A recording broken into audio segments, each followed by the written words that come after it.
नमस्कार दोस्तों, कैसे हो आप लोग। सबसे पहले स्टैंडर्ड डिस्क्लेमर, ये वीडियो पूरी एजुकेशन पर्पज़ के लिए। कोई भी फाइनेंशियल डिसीजन लेने से पहले अपने फाइनेंशियल एडवाइज़र की सलाह ज़रूर लें। बात करेंगे आज बहुत दो इंटरेस्टिंग टॉपिक पे। एक फर्स्ट है प्रोफेशनल गैप और सेकंड ऐसे सपोर्ट और रेसिस्टेंस जो आपको किसी भी चार्ट पे केवल एक ही बार लगाने हैं और वो पूरे आपके चलेंगे, दोबारा आपको मार्क नहीं करने पड़ेंगे, लाइफ टाइम चलेंगे। वो डायनेमिक और स्टैटिक दोनों समझ लो आप, कुछ भी उसको। वो ऐसे सपोर्ट रेसिस्टेंस होंगे कि आपको एक ही बार लगाने पड़ेंगे वो, और वहीं से सपोर्ट और रेसिस्टेंस लेगा मार्केट, ठीक है ना। तो पहले देखते हैं निफ्टी के चार्ट पे एक प्रोफेशनल गैप बना है आज। प्रोफेशनल गैप क्या होता है, जिसको हम प्रो गैप भी बोलते हैं।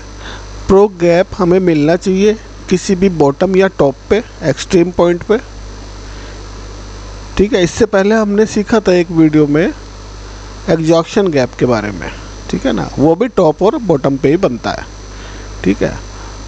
यहाँ पे भी बना है। पहले एग्जॉक्शन गैप को देख लो आप। यहाँ पे क्लोजिंग हुई मार्केट की इस ग्रीन कैंडल पे और ओपन हुआ प्राइस यहाँ पर, तो एक ही एग्जॉक्शन गैप है, ठीक है ना। जो प्रीवियस वीडियो में आप देखना, मैंने एग्जॉक्शन गैप का बताया हुआ है, ठीक है ना। जो टॉप पे मिलेगा या बॉटम पे मिलेगा। दूसरे तरीका का कौन सा गैप होता है इसके अंदर, प्रो गैप। प्रो गैप जो कि बनता है हमारे टॉप या बॉटम पे, हम उसको कंसीडर करते हैं। बीच में जो भी बनेंगे उनका अलग वैल्यू है, उनकी अलग डेफिनेशन है, अलग उनका नाम है, ठीक है। तो प्रो गैप का मतलब ये है कि प्राइस यहाँ पे क्लोज हुआ और अगले दिन प्राइस ओपन आपका ये हुआ, तो ये एक हमारा प्रो गैप है, ठीक है ना। इसको यहाँ पे भी रख लो, चाहे इसको यहाँ रख लो, ठीक है। और ये गैप आज बना और अभी फिल नहीं हुआ। इसका कंफर्मेशन कब मिलेगा, इसका कंफर्मेशन कल मिल जाएगा। कल क्लोजिंग देखते हैं मार्केट की कहाँ हो रही है। अगर वो वैसे तो ये गैप इतनी आसानी से भरने वाले नहीं होते, ठीक है ना। और इतनी आसानी से भरने वाले होते तो मार्केट गैप देता ही क्यों, वो भी एक्सट्रीम पे। यहाँ पर क्लोजिंग हुई हमारी 25,000 से ऊपर क्लोजिंग देके, और एक ऐसे लेवल पे, साइकोलॉजिकल लेवल के ऊपर क्लोजिंग मार्केट ने क्यों दी, क्यों यहाँ पे सबको बुलिश करना चाह रहा था मार्केट। और नॉर्मली ऐसे ही होता है कि किसी ऐसे पॉइंट पे जाके मार्केट क्लोज करता है या करवाया जाता है कि जहाँ से सब लोग बुलिश की तरफ देखेंगे। लेकिन वो जो प्रोफेशनल लोग हैं, इसलिए इसका नाम प्रो गैप इसलिए पड़ा क्योंकि प्रोफेशनल लोगों द्वारा बनाया गया गैप है। और ऐसे ही गैप हमने HDFC में देखने को मिला था, और HDFC अब तक उस चोट से उभर नहीं पाया, और अभी तक वो गैप सस्टेन है। ये देखो आप, ये डेली चार्ट है। ये गैप बना, मैंने आप लोगों को इस दिन बताया होगा ज़रूर कि मैंने कहा ये प्रोफेशनल गैप है, और ये फॉलो थ्रू में आ गया। मतलब इसका कंफर्मेशन इसने अगेन गैप से दिया।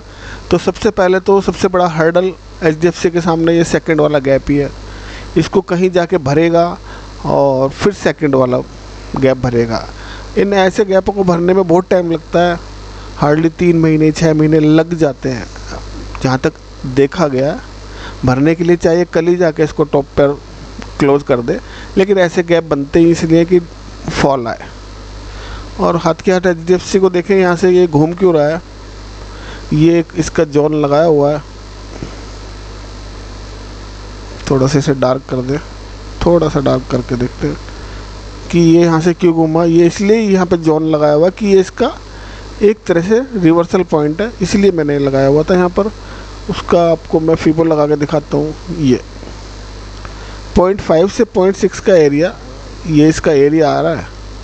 तो यहाँ पे हम बोला था कि जो है ना अगर मार्केट एक गैप बना के आ रहा है तो एक बार यहाँ से रिवर्सल ले सकता है, यहाँ से यू टर्न ले सकता है, जो किसने ले लिया। तो ये चीज़ें ध्यान में रखने वाली हैं सारी चीज़ें। इन चीज़ों को ध्यान में रखोगे, professional gap, follow through gap आ रहा है और फिर एक्सट्रीम से और बॉटम से और एक्सट्रीम टॉप तक हम फीबो लगा रहे हैं और वहाँ एरिया एक मार्क कर रहे हैं। अगर ये इसको फेल करता तो फिर ये डाउन 0.75 पे जाएगा, और उसको भी फेल कर रहा है तो फिर ये 1.618 तक जाएगा, 1 का वैल्यू लेके 1.618, ठीक है। लेकिन प्राइस ने इसको होल्ड किया और 0.5 से ही नॉर्मली ज़्यादातर 0.5 to 0.618 से ही रिवर्सल होते हैं ज़्यादातर। और अब अगर ये ऊपर से रिवर्सल लेगा तो आप अगेन इसमें एक फीबो लगा लो इस टॉप से और इस बॉटम तक, ठीक है ना। तो इसमें एक चांस कैसे लिया जा सकता है, अगर कोई यहाँ से बुलिश है तो यहाँ 0.5 से 0.6 का एरिया गैप के बीच में ही आ रहा है, तो यहाँ पे जाके अगेन ये एक रिवर्सल नीचे की तरफ ले सकता है। तो अब हमारे पास 2 पॉइंट हो गए, एक तो हमारा गैप हर्डल बनेगा, रेसिस्टेंस बनेगा, दूसरा हमारा यहाँ पे 0.5 से 0.6 का एरिया भी इस गैप के अंदर आ रहा है। तो यहाँ पर एक अच्छा सिनेरियो बन सकता है डाउन के लिए, देख सकते हैं हम लोग, ठीक है ना। तो ये प्रोफेशनल गैप की बात हो गई। ये HDFC में बना था हमारा 3 से 4 जुलाई के बीच में, लेकिन ऐसा ही सेम सिनेरियो अब निफ्टी क्रिएट करने की कोशिश कर रहा है। और जैसे नॉर्मली ये गैप बनते हैं तो ये गैप फिर अगेन गैप में ही जाते हैं ज़्यादातर, क्योंकि प्रोफेशनल लोग यहाँ से उन्होंने जो है ना अपनी पोजीशन जो भी है बैरिश की बनाई या बुलिश की जो है पोजीशन अपनी रिकवर करी और यहाँ से बैरिश की पोजीशन बना रहे हैं। तो ये गैप से ही गैप टू बैक गैप दे के वो पोजीशन को रिटेल बायर की जीरो करना चाहते हैं। तो ये चीज़ हमें समझनी पड़ेगी। और ये छोटे छोटे पॉइंट हैं। और अब एग्जाम्पल के लिए बाई चांस यहाँ पे कोई कॉल लेके बैठा है और आज गैप डाउन दे दिया और उसकी कॉल 200 रुपये की है, तो वो 100 रुपये की तो वैसे ही रह गई होगी, 100 क्या बल्कि 70 से 75 रुपये की रह गई होगी। और वो इसी होप में बैठेगा नहीं ऊपर आएगा। तो जो भी 70-75 का लॉस है उसको बुक करना चाहिए और रिवर्सल ट्रेड लेना चाहिए था यहाँ पर, है ना, छोटे से स्टॉप लॉस से। और अगर इस गैप को भर के जाता है और बुलिश सिनेरियो क्रिएट करेगा अगेन, तब जाके फिर वो कॉल है हम दोबारा ले सकते हैं। लेकिन यहाँ पर होप में बैठना वो आपके सारे पैसे जीरो कर देने वाला है मार्केट 1-2 दिन में ही, ठीक है ना। कल अगर और गैप डाउन हो गया तो वो 75 वाला जो भी है 200 वाला वो आपका 25-30 रुपये का ही रह जाने वाला है। और फिर इतना ऊपर आएगा नहीं, वो वैसे ही जीरो हो जाएगा। तो ये बात हुई प्रो गैप की, और किस सिनेरियो में और किस पोजीशन पे हम बैठे हैं उस पोजीशन को तुरंत शिफ्ट किया जाए। अगर हमें ये चीज़ें पता है, इसका बैक टेस्ट करना, सब चीज़ देखना चार्ट पे अलग अलग कि ऐसे गैप अगर यहाँ बनते हैं तो क्या मार्केट किस तरह का बिहेव करता है, ये सारी चीज़ें देखने वाली है। तो अब चलते हैं हम, ये हो गई हमारी प्रोफेशनल। सेकंड हमारी थ्योरी क्या है, हमें ऐसे एक सपोर्ट रेजिस्टेंस लगाने वाले हैं चार्ट पे कि जो कि हमें बार बार ना लगाने पड़े, एक ही बार हमें हमारे लग जाए और हमें पता चल जाए कि हाँ ये हमारे स्ट्रॉन्ग सपोर्टर रेसिस्टेंस हैं, उनको लगाने की कोशिश करते हैं। किसी भी रैंडम चार्ट पे चलते हैं, ये निफ्टी पे ऑलरेडी कुछ लगा हुआ है तो बैंक निफ्टी पे देखते हैं, ये सही है, इस पे लगा के देख सकते हैं हम। इसके लिए हमें थोड़ा पीछे जाना पड़ेगा, ठीक है ना। अगर हमें अच्छे सपोर्ट रेसिस्टेंस चाहिए तो हमें इसके स्टार्टिंग पॉइंट पे जाना पड़ेगा, और अगर हमें कुछ ही टाइम के लिए चाहिए तो हम कहीं भी लगा सकते हैं उस चीज़ को। लेकिन हम इसको बिल्कुल स्टार्टिंग पॉइंट पे जाके देखते हैं, यहाँ से प्राइस स्टार्ट हो रहा है ना, और यहाँ पे हमें एक अच्छे टॉप एंड बॉटम ढूंढने पड़ेंगे। ये एक बना है, ठीक है ना, लेकिन ये पहला है, ये इसके साथ में ही चल रहा है, तो हमें इसके नीचे भी एक हमें ये एक्सट्रीम बॉटम हमें दिखाई दे रहा है। हमें इसकी वैल्यू एक्यूरेट रखनी है पहली बात, तो इसकी एक बार वैल्यू हम नोट कर लेंगे और फिर उसको हम फिल करेंगे।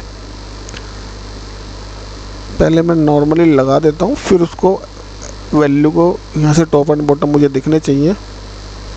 ये हमें टॉप दिख रहा है, ठीक है, ये हमें बॉटम दिख रहा है, ठीक है, और अगेन ये बॉटम दिख रहा है। हमें इसके लिए 3 पॉइंट चाहिए, ठीक है ना, बॉटम टॉप बॉटम या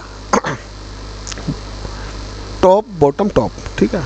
और यहाँ से हम उठा लेंगे अपना एक टूल और उसको हम यहाँ मार्क करेंगे, ठीक है। ये लीडिंग इंडिकेटर है, इंडिकेटर नहीं है, लीडिंग हमारी है, और ये प्राइस के साथ नहीं चलती, ये फिक्स रहती है। अभी दिखाऊंगा आपको, ये हिलेगा नहीं कहीं भी। एक बार आपने प्लॉट कर दिया प्राइस बिहेव करेगा, ये अपनी जगह कांस्टेंट रहेगा। इसका हमें लो दिखाई दे रहा है इस कैंडल का। 9 मार्च 2009 का प्राइस है हमारा, लो का प्राइस है। इसको मैं लिख लेता हूँ 3314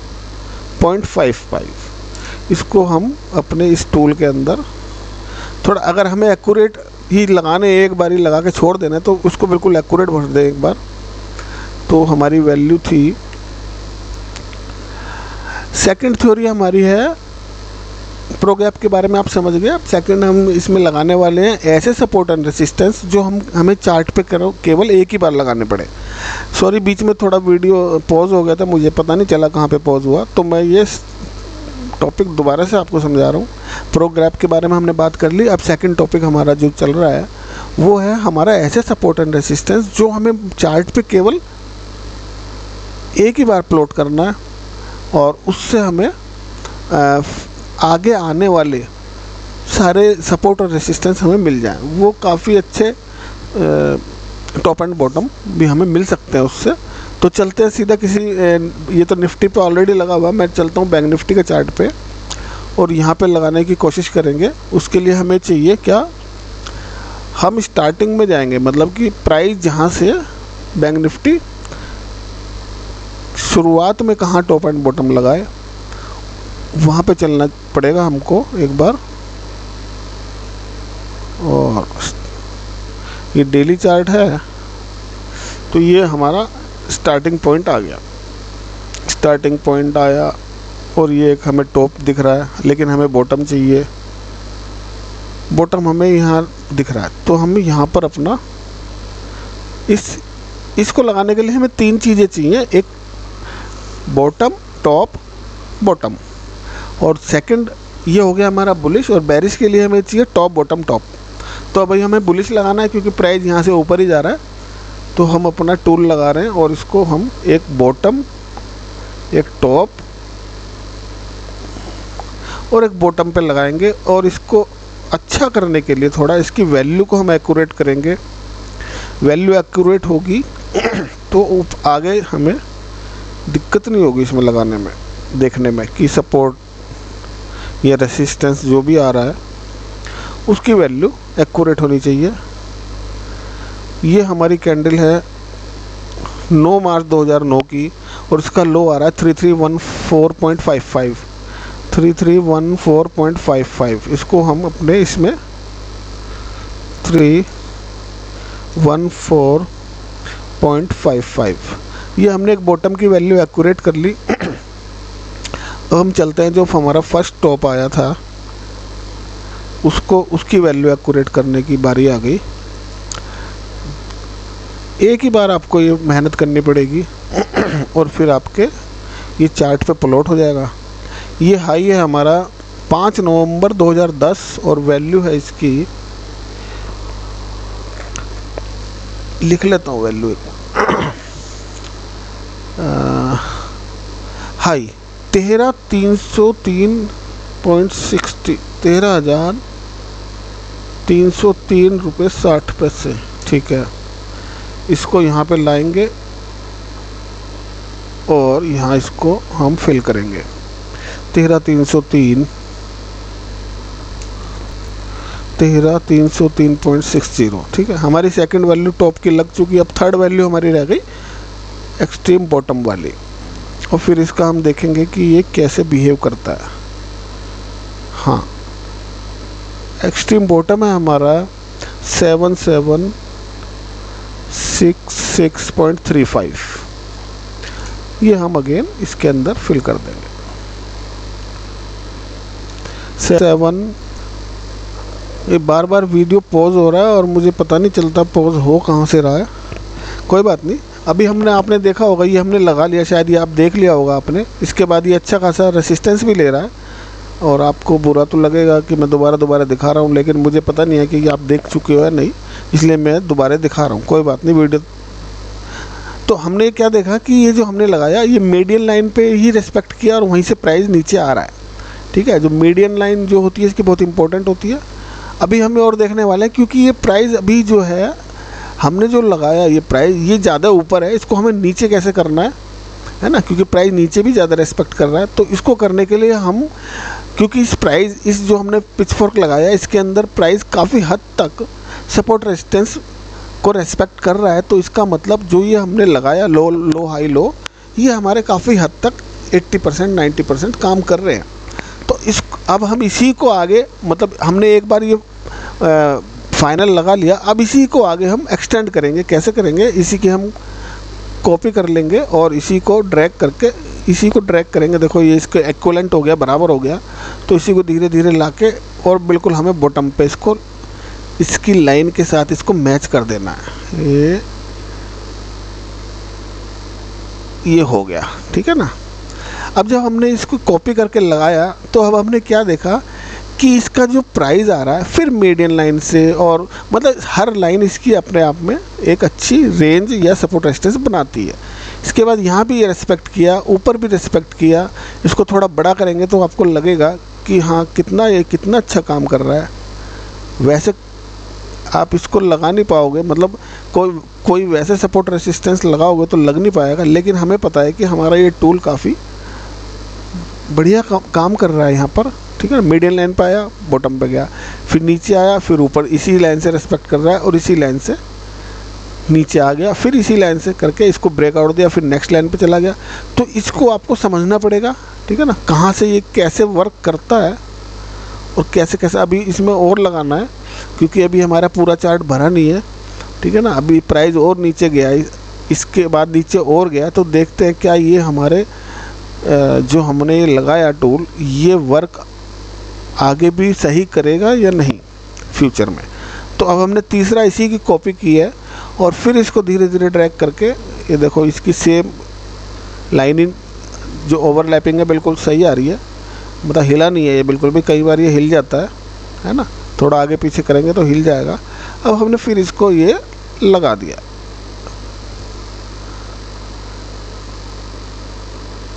हाँ, ये लग गया, चलो हल्का सा फ़र्क आ गया।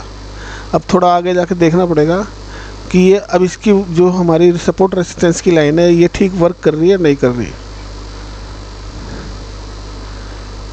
ये देखो इसमें क्या हुआ, ये जो शायद कोविड वाला फॉल है 2020, हाँ ये कोविड वाला फॉल है, और हमारा थर्ड पिचफोर्क लगा हुआ है। और ये उस टाइम भी लगा होता तो हमें पता होता कि प्राइस अगर गिर रहा है, यहाँ से भी गिरा, फिर सेकंड ये समझ लो एक जोन से निकला। हमारा जो पहला पिचफोर्क था वो जोन ए है एक एग्जांपल के लिए, फिर जोन बी में प्राइस ट्रैवल कर रहा है। उसके बाद बी में काफ़ी इसने 2010 से लेकर 2020 तक ट्रैवल किया, और 2020 में कोविड का फॉल आया और वो इसके नीचे क्लोजिंग आ रहा है ना, अच्छा खासा।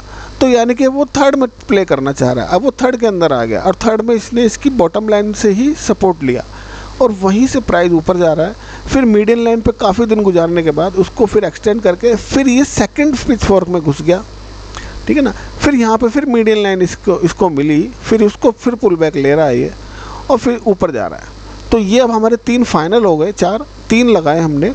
तो ये 3 अभी हमारे काफ़ी दिनों तक चलने वाले हैं मुझे लगता है, ठीक है ना। आप इसका देखना है कि कैसे वर्क कर रहा है। और ये लेटेस्ट में अभी देखो आप, जो अभी लेटेस्ट में मार्केट का सिनेरियो चल रहा है, तो वो बस आपको चार्ट पे ये लगा के रख लेना है।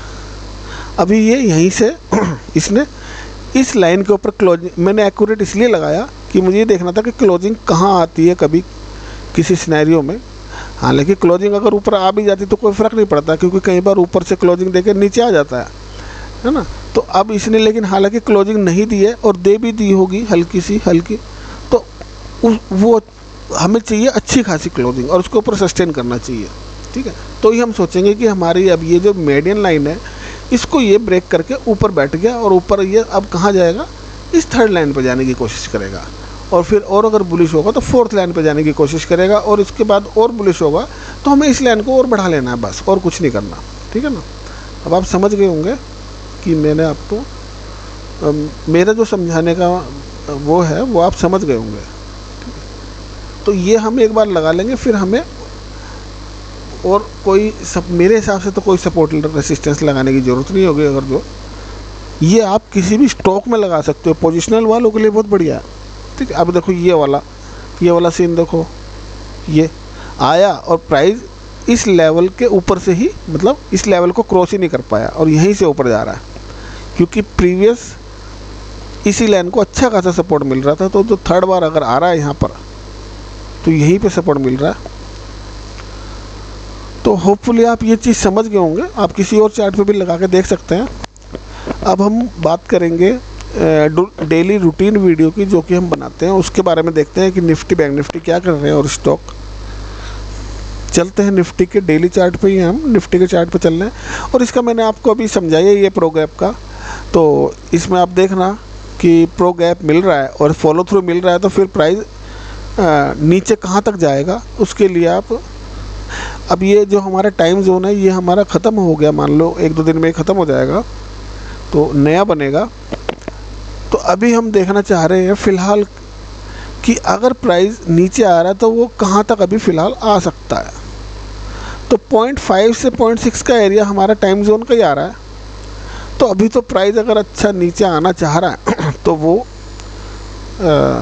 500-600 के रेंज में आराम से दिखाई दे रहा है। और अगर जोन को ब्रेक कर रहा है तो फिर 0.75 देखना, और 0.75 के बाद 0.1, और 0.1 को भी क्रॉस कर रहा है तो प्राइस चला जाएगा 0.168।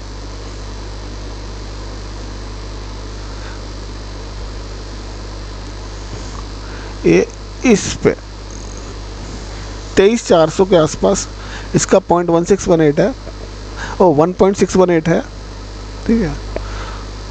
तो टाइमलाइन, इस वाली टाइमलाइन ने जितना काम करना था इसका कर दिया इसने अपना।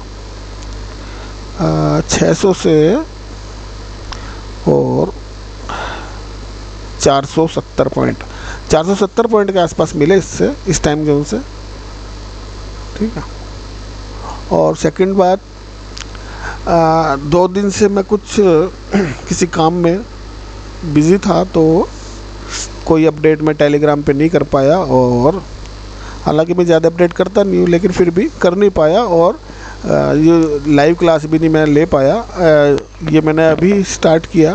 प्रीवियस वीडियो में आपको बोला था कि मेरे टेलीग्राम पे अपडेट आते हैं। और सेकंड, वीडियो के डिस्क्रिप्शन में एक तो टेलीग्राम का लिंक आपको मिलेगा, अगर जो ज्वाइन करना चाहता हो कर सकते हो, ठीक है ना, वो मैंने यहाँ पे भी लिख दिया। सेकंड थिंग क्या है, रोज़ इवनिंग में 8 बजे गूगल मीट पे कोई अगर आना चाहता है, कुछ पूछना चाहता है तो वहाँ से पूछ सकता है ना। 8 से 8:30 या 9 बजे तक मैं लाइव रहूँगा वहाँ पर, और इसका जो लिंक आपको गूगल का मिलेगा मीट का, वो भी वीडियो के नीचे डिस्क्रिप्शन में मिलेगा, ठीक है, वहाँ से आप ले सकते हो। और सैटरडे संडे 11 बजे और रात को 8 बजे, यानी कि 8 बजे तो डेली ही रहेगा, है ना। आप आके एक बार देख सकते हो। अगर 8 बजे तक मैं हूँ वहाँ पर तो मिल जाऊँगा, और नहीं हूँ तो नहीं मिल पाऊँगा। वैसे मैं टेलीग्राम में अपडेट कर दूँगा कि मैं आ रहा हूँ, या अगर नहीं आ रहा हूँ तो मैं कर दूँगा, अगर आ रहा हूँ तो कोई बात ही नहीं। तो जो भी नए यूज़र हैं, नए सब्सक्राइबर हैं, वो 2 चीज़ें ज़रूर कर लें। एक तो अगर लाइव में कुछ सीखना है, कुछ पूछना है, कुछ भी पूछना हो, वो मैं वहाँ बता दूँगा आपको। तो डेली 8 से 8:30 9 बजे तक, और टेलीग्राम पे ज्वाइन कर लेंगे तो वहाँ पे अपडेट आपको मिल जाया करेगा। तो ये हो गई हमारी गैन साहब की बात। बैंक निफ्टी में भी सेम ही, वो तो बेरिश ही है, टाइम जोन के नीचे ही है। और अभी नई टाइमलाइन जब आएगी, है ना, आज है हमारा फ्राइडे हो गया, तो मंडे ट्यूसडे में बन जाएगी वो, तब वो टाइमलाइन डिसाइड करेगी कि मार्केट को बुलिश होना है या बेरिश होना है। वहाँ पे हमें अच्छा मूवमेंट देखने को मिलेगा। अगर वो बेरिश हुई तो अच्छा, और बुलिश हुई तो अच्छा हमें मूवमेंट देखने को मिलेगा। अब देखते हैं 15 मिनट पे स्मार्ट मनी से क्या क्या स्ट्रक्चर में चेंज आया। सबसे पहले निफ्टी को देखते हैं। निफ्टी का स्ट्रक्चर बुलिश से बेरिश हो गया, इसने बेरिश चौक कर दिया आज, है ना। यहाँ पे बुलिश था मार्केट कल तक, और आज इसने बेरिश चौक किया, और इंडूसमेंट इसका यहाँ पर है 24,834 के आसपास। तो जब तक इंडूसमेंट नहीं ले रहा तब तक हम इसमें कुछ नहीं कर सकते, ठीक है ना। इंडूसमेंट लेगा तो फिर ऊपर जाने के चांस बनते हैं, और नहीं ले रहा, यहीं से फॉल करके नीचे जा रहा है, तो ये ऐसे ही नीचे जा सकता है। क्योंकि जब तक इंडूसमेंट नहीं होगा तब तक मार्केट की स्पीड नहीं रुकने वाली। है ना। इंड्यूसमेंट अगर स्पीड ऊपर की तरफ है तो इंड्यूसमेंट ले लेगा तो मार्केट की स्पीड रुक जाएगी और वो ऊपर जाने की कोशिश करेगा। बैंक निफ्टी अभी इसने कुछ सिनेरियो दिया। बैंक निफ्टी भी बुलिश है और इसको बेरिश होने के लिए 50,400 के नीचे क्लोज देना पड़ेगा, तब जाके ये फर्स्ट इंडिकेशन बेरिश का देगा। अभी तो ये बुलिश सिनेरियो में ही है, ठीक है ना। सेंसेक्स ने चौक कर दिया, इसने भी फर्स्ट इंडिकेशन बेरिश का आज दिया और अभी देखते हैं क्या ये इंडूसमेंट अगर लेगा तो इसका इंडूसमेंट 81,250 के आसपास है। मार्क कर देता हूँ, इसके आसपास है इसका, ठीक है ना।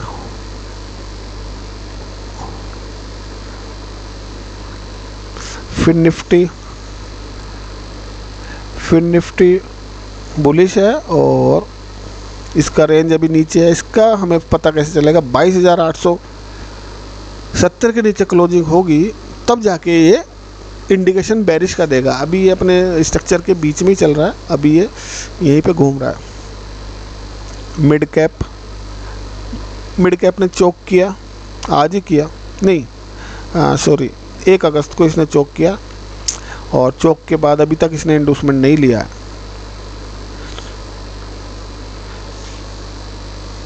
और जब तक इंडूसमेंट नहीं होगा तब तक हम इसमें कुछ स्मार्ट मनी के हिसाब से नहीं कर सकते। और क्योंकि ये और अगर ये पुल बैक यहाँ तक ले लेता है तो फिर ये ऊपर जाने की कोशिश करेगा। 12,765 ज़्यादा दूर तो नहीं है, लेकिन जिस हिसाब से ये कैंडल बनी है उस हिसाब से लगता नहीं कि ये इंडूसमेंट लेगा। ले ले तो बढ़िया ही है, रुक जाएगी स्पीड और फिर ऊपर से जाके सेल करना है इसको।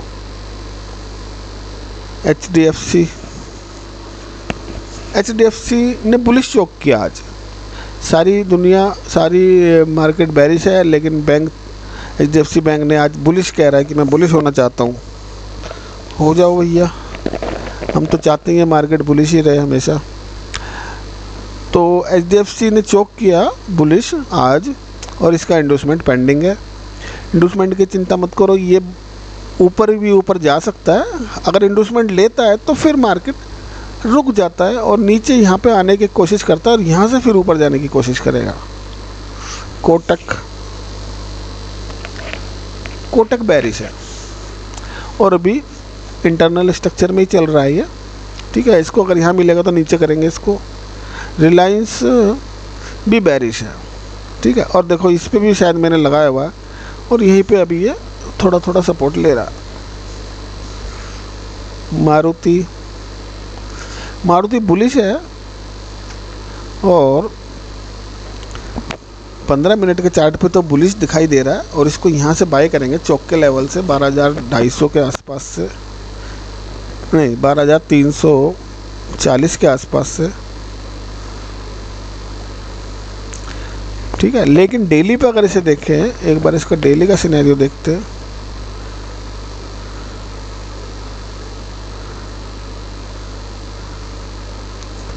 अभी तो क्लोजिंग, हाँ डेली के सिनेरियो में अगर आप देखो तो यहाँ पर इसने ये हालांकि स्वीप दे के क्लोज ऊपर किया है, लेकिन ये अच्छा खासा यहाँ पर इसने इंडिसिसिव कैंडल दी है, लेकिन क्लोजिंग इस प्रीवियस हाई के नीचे दी है इसने।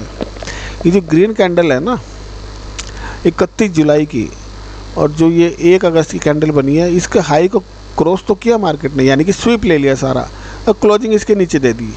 और इसके नीचे क्लोजिंग का मतलब क्या है, मार्केट बेरिश होने वाला। और आज ये काफ़ी अच्छा 500-600 पॉइंट गिर गया, हाँ 600 पॉइंट गिरा है। तो डेली के हिसाब से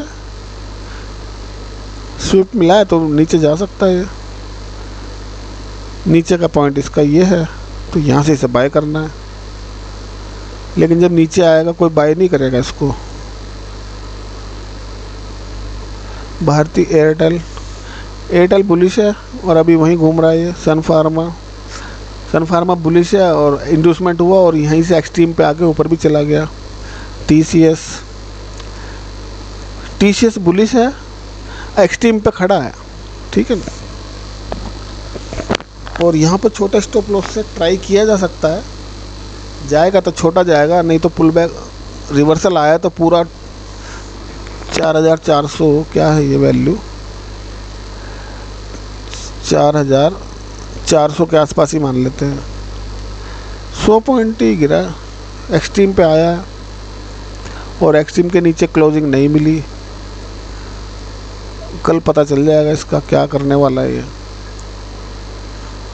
प्राइस एक्शन तो और सब चीज़ तो बढ़िया बनाई इसने, ऊपर जाने वाली बनाई है। आप देखते हैं इन्फोसिस,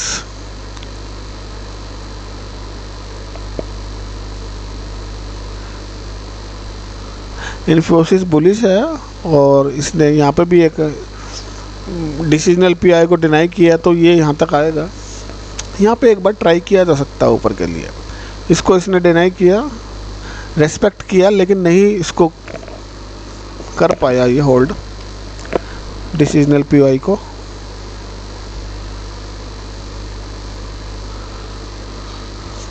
यहाँ पे इसने प्राइस एक्शन हर चीज़ बढ़िया बनाई, ठीक है ना।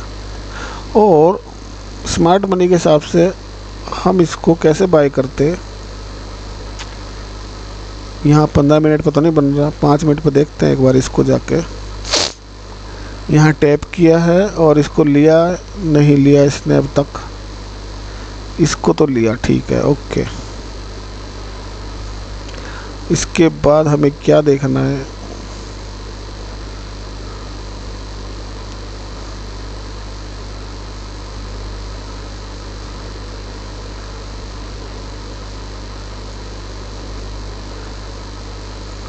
इसके बाद हमें इसको यहाँ से सेल करना है।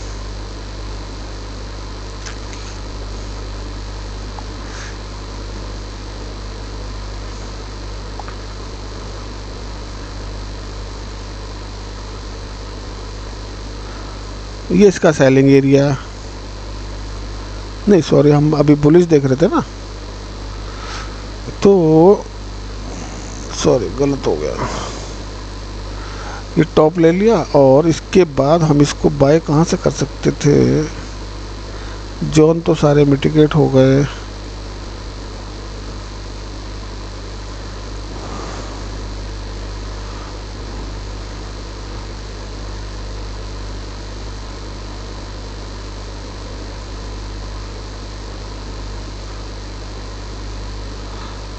अठारह 35 95 1836 का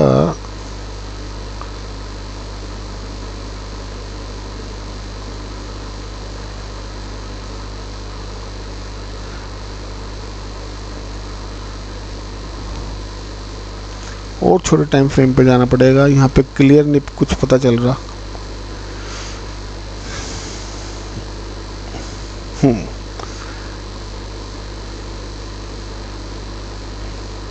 3 मिनट पर जाके एंट्री मिल रही है, ठीक है ना। ये एंट्री हमारी मिली, ये वाली, ये एंट्री मिली, ठीक है ना। ये एंट्री मिली हमको अच्छी खासी, और इसके बाद सेकंड एंट्री यहाँ मिली, लेकिन इसको हमारा स्टॉप लॉस ये अल्टीमेट लगा ही देता यहाँ पर। तो जब ये स्टॉप लॉस लगा देता यहाँ पर, अगर किसी को कम पॉइंट बुक करने थे तो यहाँ पर 1829 से लेके 3-4 पॉइंट मिल जाते हैं। लेकिन अब ये सेलिंग में जा रहा है, तो सेलिंग में जाने के लिए इसको ऊपर आना पड़ेगा, क्योंकि ऊपर के हमारे जोन अभी खाली पड़े हुए इधर। एक तो ये जोन हमारा पड़ा हुआ है एक्सट्रीम पे, उसके बाद ये जोन भी वैलिड है। ये 2 जोन हमारे पास अभी हैं, ठीक है ना। ये 2 जोन पे अगर आएगा तो नीचे के लिए इसको देख सकते हैं इन्फोसिस को। अब पता नहीं आए ना आए या नीचे जोन क्रिएट करे, वो बात की बात है।